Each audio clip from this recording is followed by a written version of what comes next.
저에게 초등학교 때부터 계속 전도하려는 친구가 있습니다. 대학생 때 일부러 주일 오전과 오후에 그 친구하고 약속을 잡는 겁니다. 그래서 하루 종일 약속을 잡는 거죠. 그 중간에 나 교회 가야 되니까 같이 가자. 이렇게 해서 교회를 몇 번 데리고 간 적이 있었습니다. 그런데 교회만 가면 그 친구가 이렇게 얼굴이 굳어서 말도 안 하고 조용히 있는 거예요. 예배 후에 왜 그래, 어디 안 좋아? 이렇게 물어보니까 나는 교회만 오면 무서워, 이렇게 말하는 겁니다.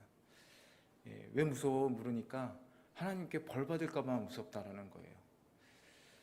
모든 인간은 거룩하신 하나님 앞에 서게 되면 죄로 인해 두려움에 사로잡히게 됩니다. 18절에 보니까 하나님의 임재를 보고 이스라엘 백성들은 두려워 벌벌 떨었다, 이렇게 기록되어 있습니다. 천둥과 번개 그리고 연기와 나팔 소리 가운데 놀라운 위엄과 거룩함으로 신의 산에 임재하신 하나님으로 인해서 이스라엘 백성들은 자신이 어떤 존재인지 또 자신이 얼마나 죄인인지를 깨닫게 되어서 두려워진 것입니다. 그러자 이스라엘 백성들은 모세에게 말을 합니다. 19절에 당신이 직접 우리에게 말하면 우리가 듣겠습니다. 그러나 하나님께서 우리에게 말씀하시는 것을 막아주십시오. 우리가 죽을지 모릅니다. 이스라엘 백성들은 이 하나님에 대한 두려움으로 감히 하나님께 나아갈 수 없었습니다. 그렇다고 하나님의 말씀을 듣지 않을 수도 없었지요. 그래서 그들은 하나님과 자신들 사이에 모세를 중재자로 세워서 대신 하나님의 말씀을 전해달라고 요청한 것입니다. 이렇게 이스라엘 백성이 모세라는 중재자가 없었으면 하나님과 교제할 수 없었던 것처럼 사람이 생명의 주이신 하나님과 교제하기 위해서는 반드시 중재자가 필요합니다. 세상 모든 사람은 하나님 앞에서 죄인으로서 스스로는 하나님께 나아갈 수 없기 때문에 그렇습니다. 그런데 이런 인간을 위해서 하나님과 인간 사이에 스스로 중재자가 되신 분이 계시죠. 바로 예수 그리스도이십니다. 예수 그리스도는 원래 죄가 없으시지만 죄인들을 대속해서 스스로 십자가에 못 박히셨습니다. 그 은혜로 인해서 예수님을 믿는 자마다 그 예수님의 십자가의 보혈에 힘입어서 우리가 하나님 앞에 나아갈 수 있게 되었죠.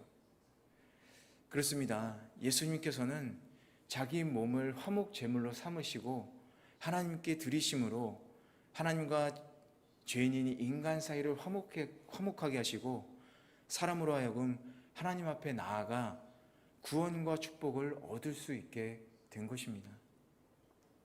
이런 점에서 영원한 생명을 얻게 하시고 영원한 하늘나라라는 이 축복의 기업을 얻게 하신 예수님, 모세와는 비교할 수도 없는 위대한 중재자라고 말할 수 있겠습니다. 사실 모세는 하나님과 인간 사이를 중재하기는 했지만 인간으로 하나님 앞에 자유롭게 나가게 하지는 못했습니다. 그런 의미에서 모세의 중재는 불완전한 것이었죠. 그러나 예수님께서는 하나님과 인간 사이에 놓인 죄의 장벽을 완전히 제거하셨기 때문에 그 안에 있는 자로, 예수님 안에 있는 자로 하여금 누구나 자유롭게 하나님 앞으로 나아갈 수 있게 해주셨습니다. 그런 의미에서 하나님과 인간 사이의 유일한 중재자, 참된 중재자는 오직 예수님 한 분이시다. 완전한 중재자는 예수님 한 분이시다라고 할 수 있습니다. 그러므로 아직도 우리가 하나님 앞에서 죄로 인해 죽음의 두려움에 떨고 있거나 또 영원한 생명과 축복을 얻기 원하면서도 이 방법을 몰라 방황하는 사람이 있다면 우리 이 시간 예수님 앞으로 나아가시기를 바랍니다. 우리의 위대하고 유일하시고 영원한 중재자이신 예수님께서 우리들과 하나님 사이를 중재하셔서 멸망치 않고 하나님께 나아가 영생과 축복을 얻게 하실 것입니다. 우리는 단지 그 예수님만을 믿으며 두려움이 아닌 기쁨을 누리는 성도들이 되시기를 바랍니다. 지금 이 순간 예수님으로 인해 하나님께 나아가서 축복의 자리에 이르는 복된 성도들 되시기를 간절히 축원합니다. 우리 20절에서 21절 다시 한번 읽어보도록 하겠습니다. 시작. 모세는 백성들에게 말했습니다. 두려워하지 말라.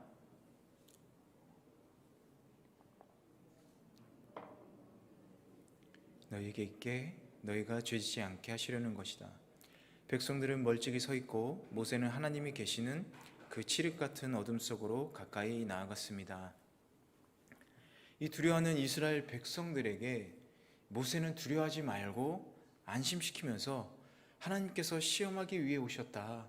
그 시험이라는 것은 하나님을 경외하는 마음이 있게 하기 위해서고 또 그로 인해 죄를 짓지 않게 하시려는 것이다 라고 모세는 말하고 있습니다. 하나님을 경외하는 마음이 있어야 죄를 짓지 않게 된다는 것인데, 하나님을 경외한다는 것은 무엇입니까? 우리가 하나님을 사랑하고 하나님을 존경하는 것, 그것을 경외한다라고 말하죠. 죄를 짓게 되는 우리의 욕심이나 행동을 이기기 위해서는 하나님을 사랑하는 마음이 우리 안에 가득 찰 때 가능합니다. 또 그 사랑하는 하나님의 말씀을 존경하면서 지킬 때 우리가 죄를 짓지 않고 살게 된다라는 것이죠. 그렇다면 하나님께서 우리를 죄짓지 않게 살게 하려는 이유는 무엇일까요? 그것은 바로 우리가 죄짓지 않고 거룩하게 살기를 바라기 때문에 그렇습니다. 또 우리가 거룩해야지만 하나님을 만날 수 있기 때문에, 하나님과 교제할 수 있기 때문에 그렇습니다. 여러분, 오늘 이 이스라엘 백성들의 모습을 잘 살펴보시기를 바랍니다.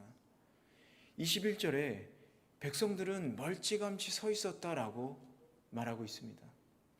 하나님의 임재를 경험할 때, 하나님의 살아계심을 보게 될 때 모든 인간은 죄로 인해 두려움을 느끼게 됩니다. 그때 살아계신 하나님 앞에서 회개하며 나아가는가? 이스라엘 백성들처럼 두려워하며 하나님 앞에 나가기를 거부하고 있는가? 하나님께서 우리를 만나러 오신 이유는 우리의 죄를 꾸짖고 심판하러 오신 것이 아니라 우리의 죄를 용서하시고 거룩하게 하셔서 우리와 함께 하시기 위해서입니다. 그렇기 때문에 우리가 해야 할 것은 죄로 인해 두려워할 것이 아니라 회개하며 우리와 함께 하시기 위해 오신 하나님 앞으로 나아가는 것이죠.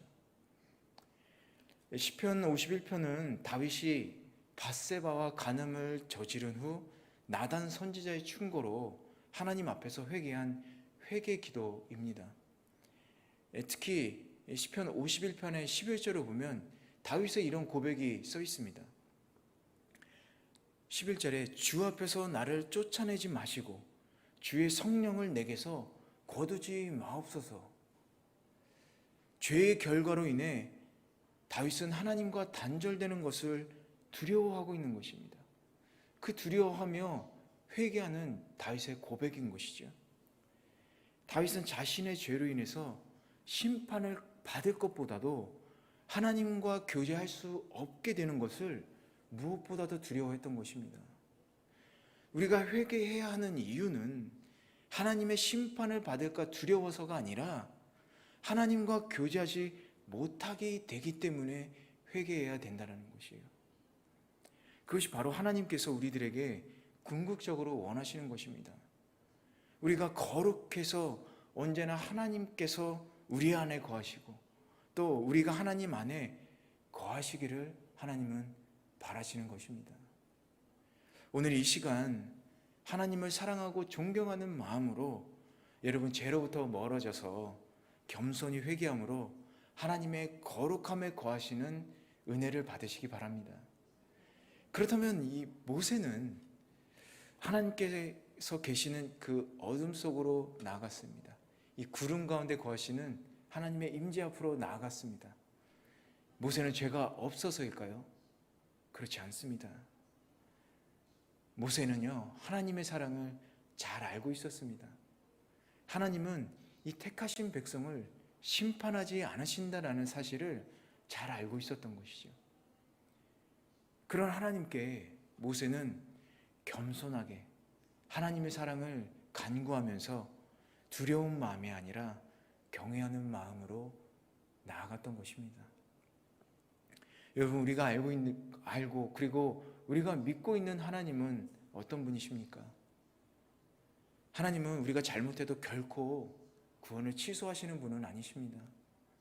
어떤 경우에도 하나님은 자기 백성을 반드시 구원과 영생의 자리에 이르시게 하시는 분이십니다. 그렇기 때문에 우리가 죄에 빠지더라도 인내하시고 또 회개하기만 하면 우리를 사랑으로 용서하시고 위로하시는 그런 사랑의 하나님이신 것이죠. 그러므로 우리는 언제나 변함없이 우리를 사랑하시고 구원으로 인도하시는 신실하신 하나님을 바라보며 우리는 두려움에 떠는 것이 아니라 기뻐하는 삶을 사는 성도들이 되시기를 바랍니다. 오늘 이 시간 여러분은 주님의 임재 가운데서 두려움에 떨며 하나님 앞에 멀찌감치 서 계십니까? 아니면 하나님을 경외하는 마음으로 다시 한번 그 은혜를 간구하며 하나님의 앞으로 나아가고 계십니까? 오늘 하나님의 은혜 안에 거하는 여러분 되시길 축원합니다. 또한 자신의 그 나약함 앞에서 낙심하는 삶이 아니라 나약함에도 불구하고 우리를 구원하시는 하나님으로 인해서 천국의 소망을 가지고 사는 그런 복된 성도들 되시게 주님의 이름으로 간절히 축원합니다. 우리 22절에서 26절 마지막 한번 같이 읽어보도록 하겠습니다. 시작.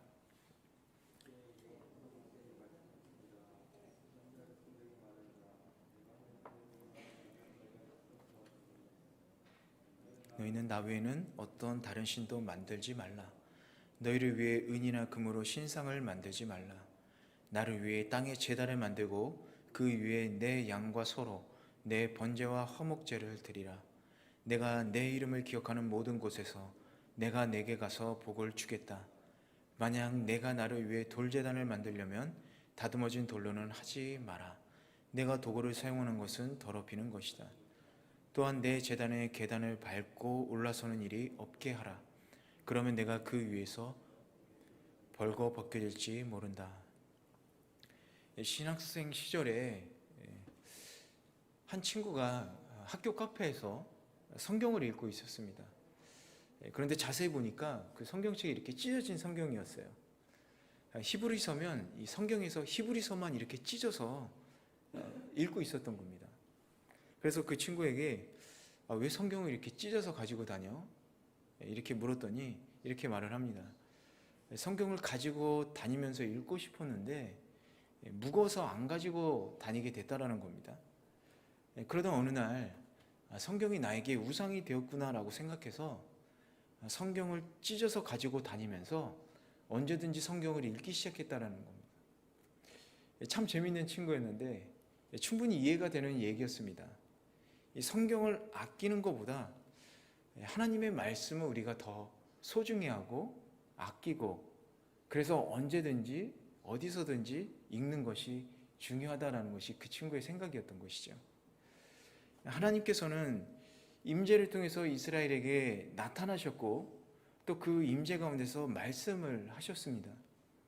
그래서 이스라엘 백성은 하나님의 음성을 듣고 그 임재를 보았죠. 하지만 하나님께서 형상으로 나타나셔서 이스라엘 백성들에게 자신을 보이신 것은 아니었습니다.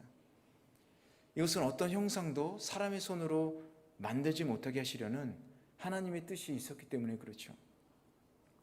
뿐만 아니라 은금으로 라고 말씀하신 것은 이스라엘 백성들이 이집트 노예 당시에 이집트 사람들이 은과 금으로 많은 형상을 만들었던 것을 보았기 때문에 그리고 그들이 그 신상에 숭배한 것을 보았기 때문에 하나님은 그렇게 은과 금이라고 지정해서 말씀을 하신 것입니다. 그런데 왜 신상을 만드는가? 거기에 대해서 하나님께서는 너희를 위해서라고 말씀을 하십니다. 너희를 위해서. 즉 하나님을 위해서가 아니라 인간 자신을 위해서 만든다라는 것이죠. 그 신상으로 자신을 보호하고 그 신상을 통해서 축복을 가져오려고 하고 있는 것입니다. 그래서 모든 일이 잘 되고 평안할 때는 신상을 잘 섬기는데, 그러다가 어려움이 닥치면 신상을 원망하고 그것을 버리게 되는 것이죠. 그리고 또 다른 신상을 만들어서 또 섬기는 겁니다. 그런데 사실 이 겉으로는 사람이 신상을 섬기는 것 같지만 실제로는 신상이 자신을 만든 사람을 섬기기 위해서 존재한다, 이렇게 말할 수 있는 것입니다. 필요에 의해서 얼마든지 신상을 바꿀 수 있기 때문이죠. 바로 이것입니다. 하나님께서 이스라엘 백성들에게 자신을 위해서 신상을 만들지 못하게 하신 것, 하나님께서 이스라엘의 백성의 요구대로 움직이셔서 그들을 보호하고 축복하기 위해 존재하시는 분이 아니시라, 이스라엘 백성이 하나님의 말씀에 따라서 하나님을 섬기기 위해 존재한다는 사실을 분명히 이들에게 알려주시기 위해서 그런 것입니다. 이런 하나님의 뜻은요, 24절에도 잘 나타나 있습니다. 24절에 보니까 번제와 화목제로 내 이름을 기억하는 곳에서 복을 주시겠다, 이렇게 말씀을 하시죠. 번제는 하나님께 대한 자발적인 헌신, 그 헌신을 상징합니다. 그리고 화목제는 하나님께서 베푸신 은혜에 대한 감사의 표시로 볼 수 있습니다. 여러분, 우리가 복을 받기 위해서는 이 은이나 금으로 신상을 만들고 빌어서 복을 받는 것이 아니라 이 자발적인 헌신과 그리고 하나님의 은혜에 감사할 때 주어진다라는 것이에요. 자기를 위해서가 아니라 하나님을 위한 헌신과 감사함으로 인한 섬김이 복을 받는 길이다. 그것을 하나님은 지금 말씀하고 계시는 것입니다. 즉 하나님과의 관계를 통해서만 복을 받을 수 있다라는 것이죠. 여러분, 우리의 믿음도 마찬가지입니다. 우리는 예수님의 형상을 보지 못했습니다. 그런데 우리는 무엇으로 하나님께서 살아계심을 알고 예수님을 우리가 믿을 수 있습니까? 예수님께서 이 땅에서 행하신 일을 통해서 우리는 하나님께서 우리를 얼마나 사랑하시는지, 하나님의 살아계심을 우리는 알 수가 있었죠. 그리고 예수님의 말씀을 통해서 우리는 예수님을 믿고 있지 않습니까?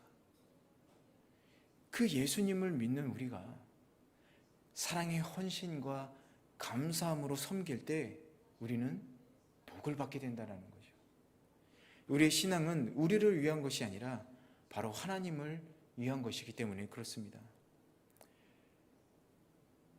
그렇기 때문에 하나님께서는 자발적인 헌신, 자발적인 감사를 원하시죠.